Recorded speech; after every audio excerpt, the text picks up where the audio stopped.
अपना 1 घंटे का प्रॉपर वर्कआउट और पूजा पाठ करने के बाद से रोज की तरह मैं आ गई थी सीधे किचन में। अपने ब्रेकफास्ट के लिए मैंने आज लिया था पपाया और ब्लैक कॉफी, वो भी हमेशा की तरह विदाउट शुगर। मेरा नाश्ता तो मुझे पता रहता है कि क्या खाना है, लेकिन बाकी लोगों का नाश्ता बनाने के लिए मुझे थोड़ा सा दिमाग पर जोर डालना पड़ता है। आलू को उबलने के लिए रख दिया था और उसके बाद से मैंने आकर के हॉल में अपना नाश्ता किया। इतने में निहिर भी अपनी नींद पूरी करके आ गया था नीचे हॉल में। निहिर को जगने के बाद मैं दूध देती हूँ। निहिर का दूध पी करके हो गया था और वह आ गया सीधे किचन में। अगर मैं अपने काम में व्यस्त रहती हूँ तो निहिर तुरंत दूध पी करके अपने पापा के पास चला जाता है। निहिर और उसके पापा के दिन की शुरुआत एक साथ होती है, इसलिए मुझे निहिर को अपने पास रोक करके रखना पड़ता है और उसके लिए मैं निहिर को अपने किसी न किसी काम में इन्वॉल्व कर लेती हूँ।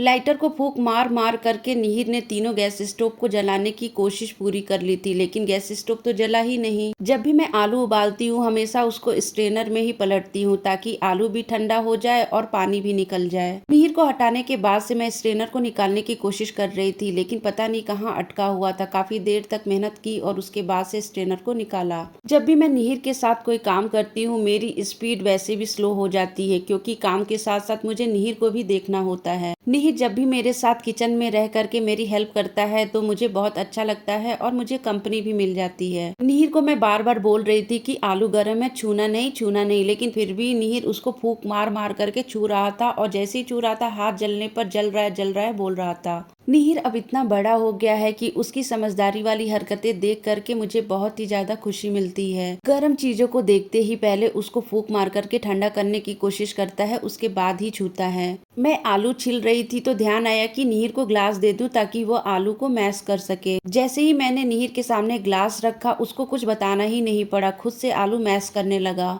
टचवुड, निहिर को एक बार कोई चीज बता दिया जाता है या फिर देख लेता है तो दोबारा उसको बताना नहीं पड़ता। आज के पहले भी ये माँ बेटे की क्यूट सी जोड़ी ये सब काम किए हुए है साथ में, इसलिए निहिर को सब कुछ याद है। निहिर को हमेशा खाने के लिए पराठा ही चाहिए होता है। जब देखो भूख लगी है पराठा दो कहता रहता है। ये सब मैं कर ही रही थी तब तक जेनिसा आ गई। निहिर के कानों में जेनिसा की आवाज गई तो निहिर पहुंच गया दरवाजा खोलने के लिए। जेनिसा को झाड़ू और डस्टपैन पकड़ाने के बाद से निहिर आ गया मेरे पास सीधे किचन। निहिर के हाथ में था चॉकलेट। जेनिसा ने जैसे ही चॉकलेट मांगा निहिर ने उसको दे दिया। जेनिसा ने चॉकलेट वैसे तो वापस कर दिया था, लेकिन निहिर फिर भी कोशिश कर रहा था कि आंटी चॉकलेट ले ले।